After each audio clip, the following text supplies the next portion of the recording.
Selamat malam sejahtera, Shalom Ibu Bapak, Saudara-saudara Jemaat GPB Sejahtera di DKI Jakarta yang diberkati Tuhan. Salam sehat semua. Mari membaca Alkitab. Pembacaan Alkitab kita di malam hari ini terdapat dalam kitab 2 Samuel pasalnya yang ke-9 dan 10. Mari kita siapkan Alkitab kita satu di dalam doa. Kami bersyukur kepadamu Tuhan, karena Tuhan sudah menuntun kami melangkah memasuki minggu kerja kami yang baru, berkarya dari pagi hari hingga malam ini. Dan di malam ini sebelum kami beristirahat, kami ingin membaca Alkitab yang berintikan firman Allah. Karuniakanlah kepada kami semua tuntunan Roh Kudus-Mu yang akan menuntun dan menguatkan tubuh kami yang lemah, sehingga kami semua fokus dalam pembacaan Alkitab.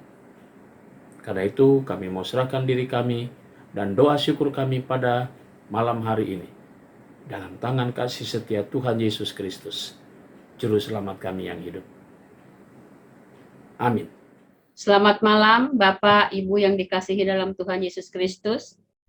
Malam ini kita akan membaca Alkitab yang terambil dari 2 Samuel pasal 9 dan 10. Daud dan Mephiboset. Berkatalah Daud, masih adakah orang yang tinggal di keluarga Saul? Maka aku akan menunjukkan kasihku kepadanya oleh karena Yonatan. Adapun keluarga Saul mempunyai seorang hamba yang bernama Ziba. Ia dipanggil menghadap Daud, lalu raja bertanya kepadanya, "Engkaukah Ziba?" Jawabnya, "Hamba tuanku." Kemudian berkatalah raja, tidak adakah lagi orang yang tinggal dari keluarga Saul? Aku hendak menunjukkan kepadanya kasih yang dari Allah. Lalu berkatalah Ziba kepada raja, masih ada seorang anak laki-laki Yonatan yang catat kakinya. Tanya raja kepadanya, di manakah ia? Jawab Ziba kepada raja, dia ada di rumah Makir bin Amiel di Lodebar. Sesudah itu Raja Daud menyuruh mengambil dia dari rumah Makir bin Amiel dari Lodebar. Dan Mephiboset bin Yonatan bin Saul masuk menghadap Daud. Ia sujud dan menyembah, kata Daud. Mephiboset, jawabnya, inilah hamba tuanku. Kemudian berkatalah Daud kepadanya, janganlah takut, sebab aku pasti akan menunjukkan kasihku kepadamu.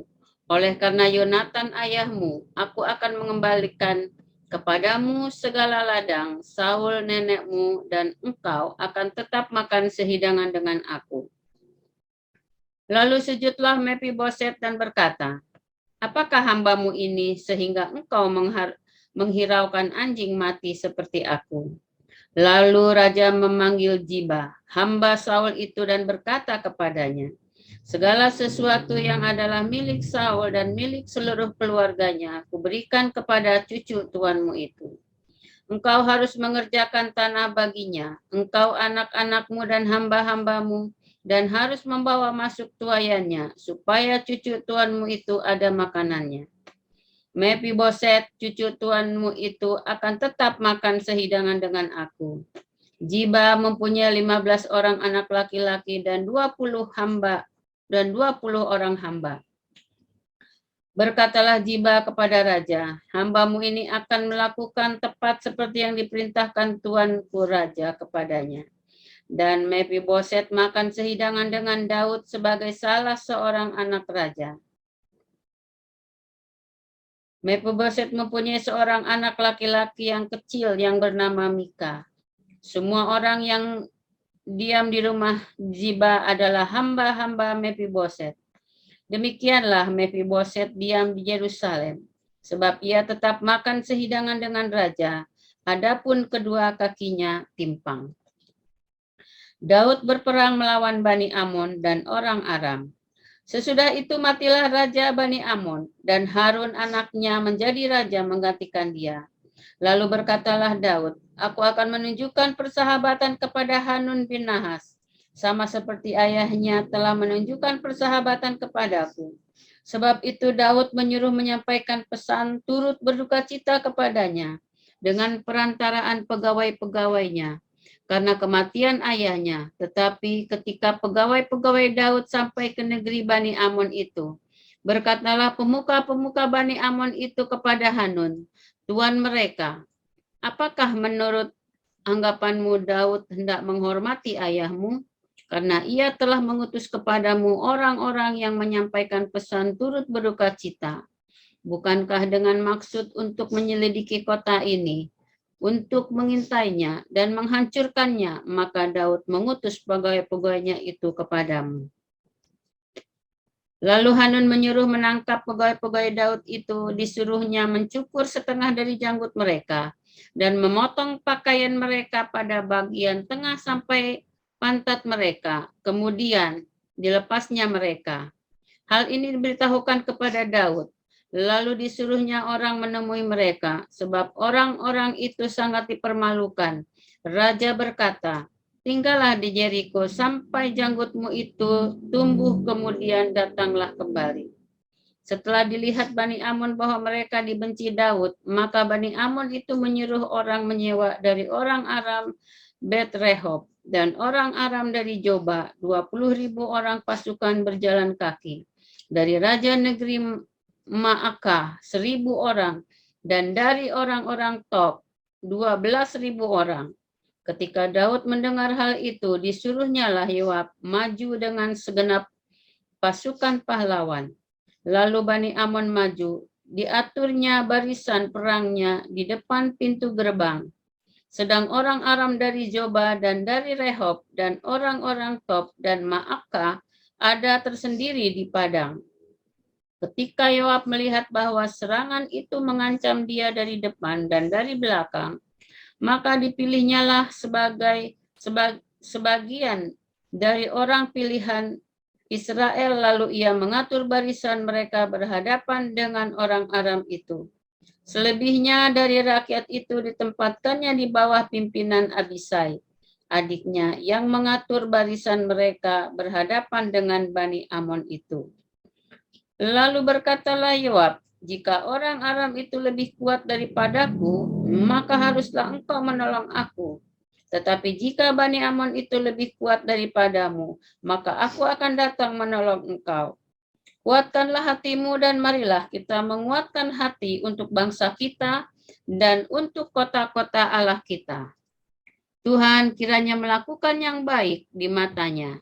Lalu Yoab dan tentara yang bersama-sama dengan dia maju berperang melawan orang Aram, dan orang-orang itu melarikan diri dari hadapannya.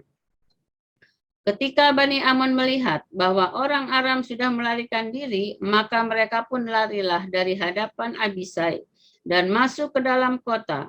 Sesudah itu pulanglah Yoab setelah memerangi Bani Amon dan sampailah ia ke Yerusalem. Ketika orang Aram melihat bahwa mereka telah terpukul kalah oleh orang Israel, maka berkumpullah mereka bersama-sama. Juga Hadadezer menyuruh orang Aram yang di seberang sungai Efrat maju berperang. Mereka sampai ke Halam di bawah pimpinan Sobak, panglima tentara Hadadezer. Setelah hal itu diberitahukan kepada Daud, maka dikumpulkannya seluruh orang Israel di seberanginya sungai Yordan, lalu sampai ke Helam. Orang Aram mengatur barisannya berhadapan dengan Daud dan bertempur melawan dia. Tetapi orang Aram itu lari dari hadapan orang Israel, dan Daud membunuh dari orang Aram itu 700 ekor kuda kereta dan 40.000 orang pasukan berkuda. Sobak, panglima tentara mereka, dilukainya, sedemikian hingga ia mati di sana. Ketika dilihat semua raja yang takluk kepada Hadadezer bahwa mereka telah terpukul kalah oleh orang Israel, maka mereka mengadakan pendamaian dengan orang Israel dan takluk kepada mereka. Sesudah itu takutlah orang Aram memberi pertolongan lagi kepada Bani Amon. Demikianlah firman Tuhan. Amin. Mari kita berdoa. Bapa di surga, kami mengucap syukur dan berterima kasih. Tuhan sudah memberkati kami di dalam pembacaan Alkitab. Malam menjadi bagian bagi kami untuk memasuki istirahat malam kami. Tuhan, Engkau jaga, Engkau pelihara kami semua. Engkau lindungi kami semua dalam tidur kami malam ini. Besok pagi kami kembali bangun atas perkenan Tuhan, memasuki hari yang baru dengan karya kerja yang Tuhan sudah siapkan sesuai dengan panggilan dan pengutusan Tuhan. Kami berdoa untuk jemaat GPB Sejahtera di DKI Jakarta, tiap keluarga, tiap pribadi. Terima kasih Tuhan Yesus, inilah doa kami. Kami mau serahkan semuanya hanya di dalam nama Yesus Kristus, Tuhan dan Juru Selamat kami yang hidup. Amin. Selamat malam, selamat beristirahat. Tuhan memberkati saudara.